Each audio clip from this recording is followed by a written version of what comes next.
Hey everybody, Ross here. I am not in Scotland today, I'm in Germany at 42 Gear Street number 2, this amazing 4-day long event organised by Henning Polly, of course, who I'm sure you all know. And of course I'm here with the incredible Jack Gardner, who I'm happy to have finally met yesterday for the first time. We've been following each other's social media, guitar things for years now. It so literally is, isn't it, it's great to meet.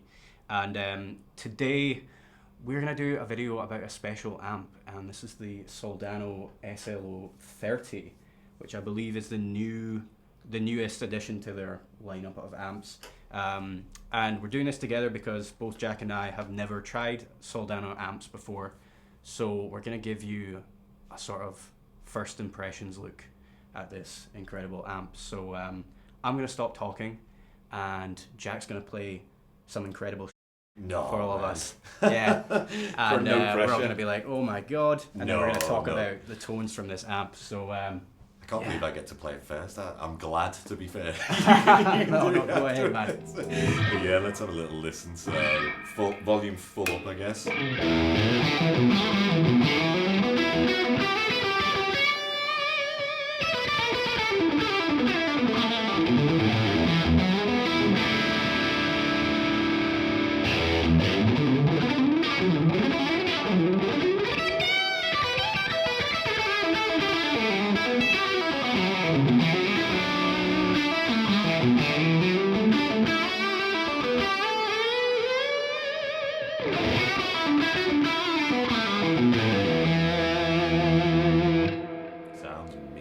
Juicy, man. I love that. And let's hear it with the. I think we're both kind of similar with this, but with like a little bit of volume rolled off. Yeah. I'm wondering how it will deal with that, but.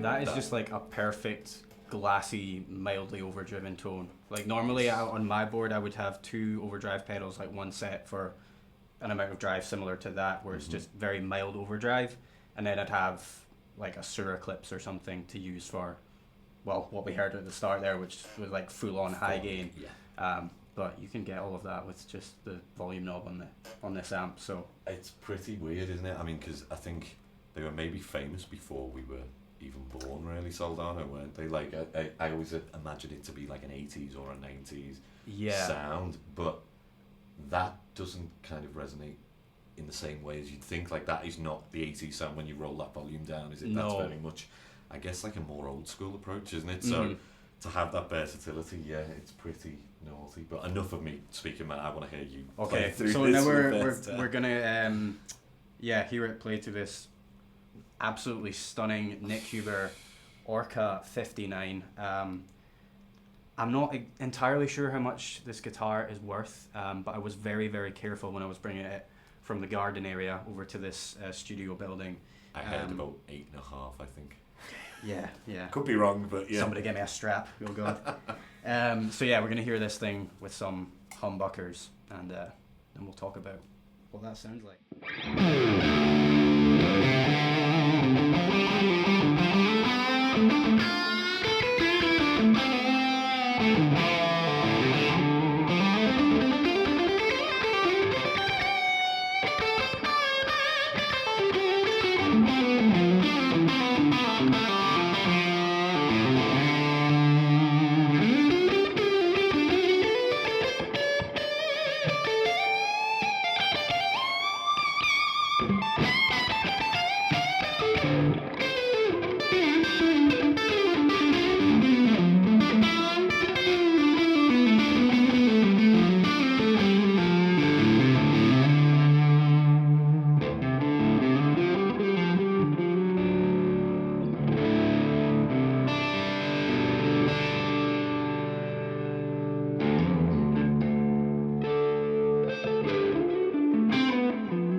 I like it. Dude, that is filthy. Like, you suit that guitar as well. I was saying this earlier, but man, it looks classy and sound. You know, it is one of those guitars where you pick it up and there's an instant, like, you feel like you're gelling with it. Yes. Instantly.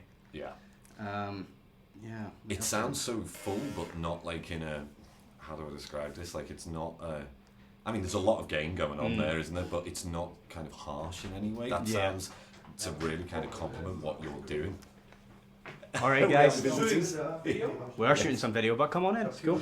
Going back to this guitar and the way it sounds, what I just noticed now is that I've got a Les Paul Standard back home. I think it's got like the usual Gibson burst buckers in it. Yes. But those sound really good, but they're very, very bass heavy. Yeah. Which can get a bit muddy on the neck pickup especially, but this sounds like juicy enough, but it's also light. It really complements yours. I mean, I think we both love that kind of like the whole bending into other notes that don't necessarily exist. Now it's all kicking off. It's really going down, isn't it?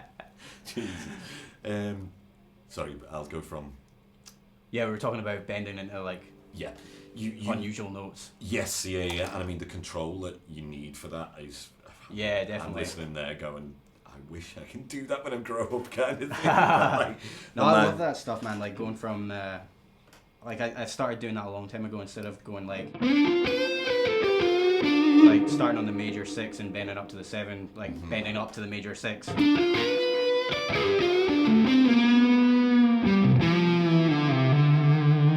Sounds filthy. I guess the other one you could do is, have you tried the flat 9 into the 9? So when you get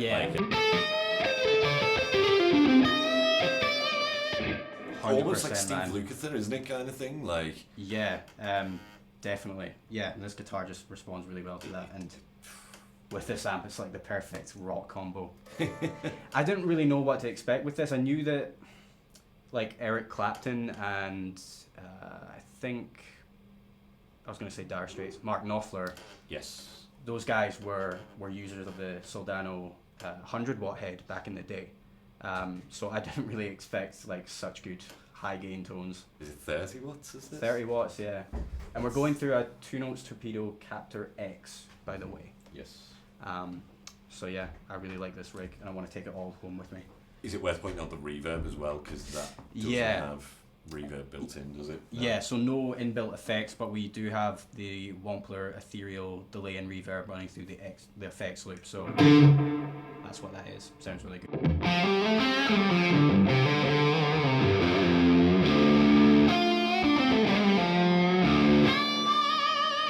It's just got that sweetness.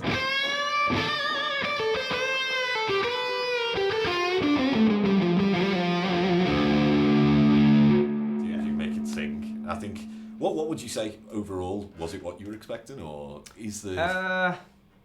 No, it wasn't.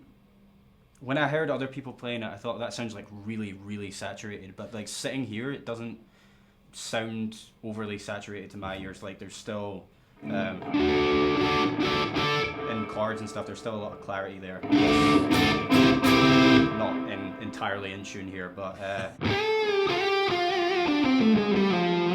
it's like there's a lot of saturation, but it's not spilling over into the other notes. Like there's a good amount of note separation. Yes. I guess is what I'm trying to say there. Spot on, mate. No, yeah, I'd agree with that. It doesn't feel like you feel a compression, don't you, as well? Like when you get those higher gain sounds.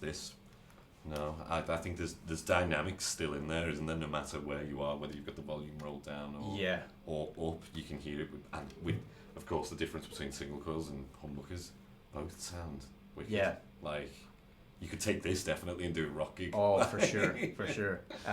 What do we know the model name of this Friedman? Because Jamie Humphreys just did a video with it, and he's seriously talking about taking this guitar home. It is pretty. And I see fantastic. Why. I hear why. It's. Yeah, I don't know. Did he say it wasn't classic T? Something. I mean, it may be on the back plate.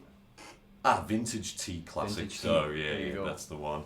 I guess is it an ash body? Did he say it is? Or? I think so. Yeah, and then I guess that's just a rosewood fingerboard. Yeah, but we'd both never tried Friedman guitars before this as well, or Nick Huber, so all of this is like shiny new things for us to play with over the next few days. I think the only Friedman guitar I played before was one with a Floyd Rose, and that's not really Right. what I usually play.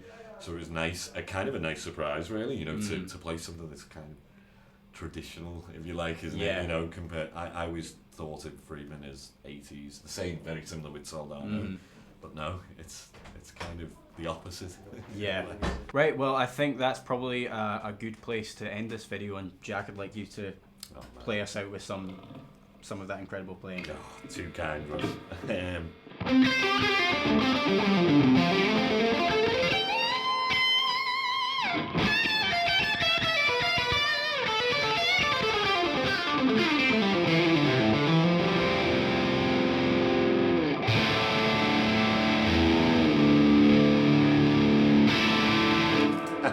Nailed it. Yeah. Drop D all day. Dude, it's gotta be done. All right.